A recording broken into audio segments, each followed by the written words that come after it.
If you want to learn the art of selling, no matter what you're selling, towards a property, a car, a product, a service, well, this book review is going to be great for you as we're jumping into Sell It Like Serhant by Ryan Serhant, coming up.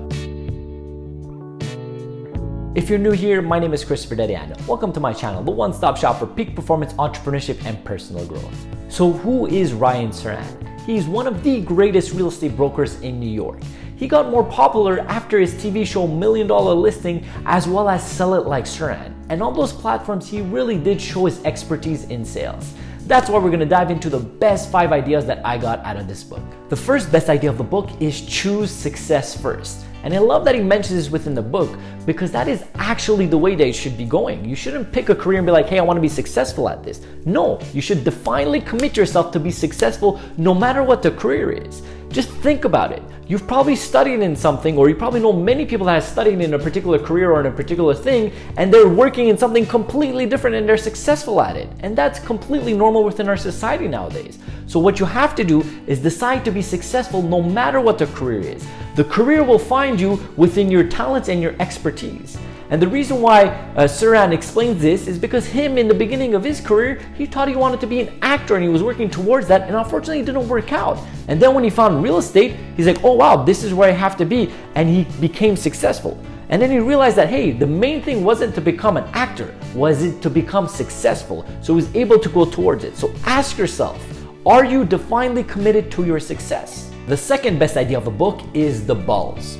Now this might seem a bit different, but when he talks about the balls, which is a concept that he mentioned throughout the whole book, he means you have to have many balls in the air. So kind of like you're juggling. And when he refers to balls, he's referring to potential sales, potential clients. And essentially what that is prospecting. So you can't just work with one client and then work until it's done. And then once that's done, you're like, hey, what's next? Who's my next client? Who's my next income? No, you have to have many clients at the same time. So if one transaction doesn't work out or one situation doesn't work out, it really doesn't matter. There's other things in the pipeline that is going to come and help you out. Another thing that he mentions within this part is that he tells us to do more. So whatever you're doing, do more, because the reality of the matter is the more chaos that brings, but if it's a chaos that you've created, it's a chaos that you can control. So as he said that, it really made me do a mind shift to understand, okay, wait a minute, we should be pushing more, we should be getting more opportunities and almost feeling overwhelmed.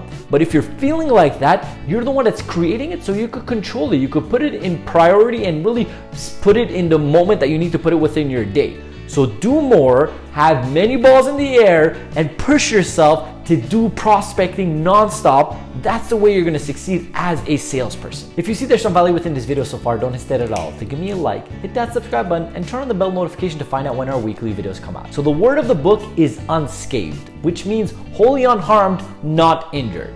So let's use it for a sentence. I was unscathed after my fall. The third best idea of the book is social currency. Now this was very interesting and very important to understand as a salesperson. What he means by social currency, he means is that if you're a salesperson, you have to consistently meet new people. You have to go in front of people. You have to go to networking events. You have to just meet people and have opportunities to talk to them, and then eventually say what you do and offer a service if need be.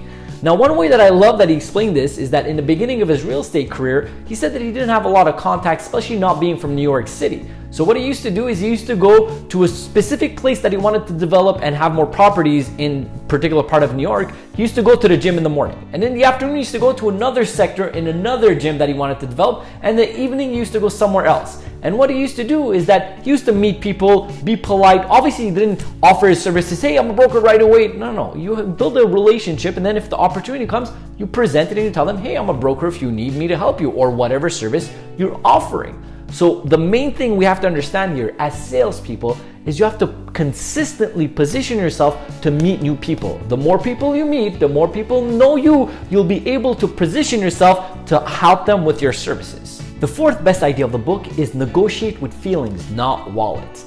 Now this is extremely an important concept to understand and grasp as a salesperson, because the reality of the matter is if you're negotiating against somebody's wallet, you will never win. If their budget is X, Y, and Z and you're trying to get them to go a lot more and there's no emotion attached to it, it's gonna be very difficult for the client to go towards that direction.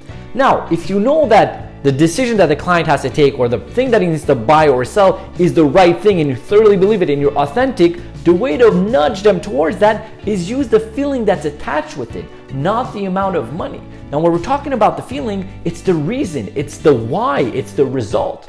Now, if I use an example within my career as a professional speaker and peak performance coach, if I tell my clients, hey, this is the amount to come into my coaching program, and just talking about the amount that it's gonna cost for them to come in and invest, it's going to scare some people. But if we talk about the results and show them that, hey, it's costing you money not coming into this program because you're not building your company, you're not growing in income, you're not growing in personal development, then they see like, oh, wait a minute, this is an actual thing that I need to invest on. And it's the same concept over here that he explains within properties. It's not about, hey, putting $5,000 more to get that deal. It's about you're gonna have your dream house. This is the right one for you. You're gonna go on your balcony, you're gonna have your coffee every single morning with that beautiful view you want.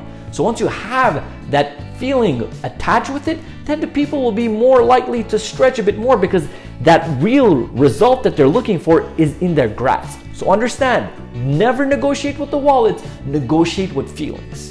The fifth best idea of the book is the 3F rule. Now, I love that he mentioned this. This was actually my favorite idea of the book. The 3F rule is follow up, follow through, and follow back.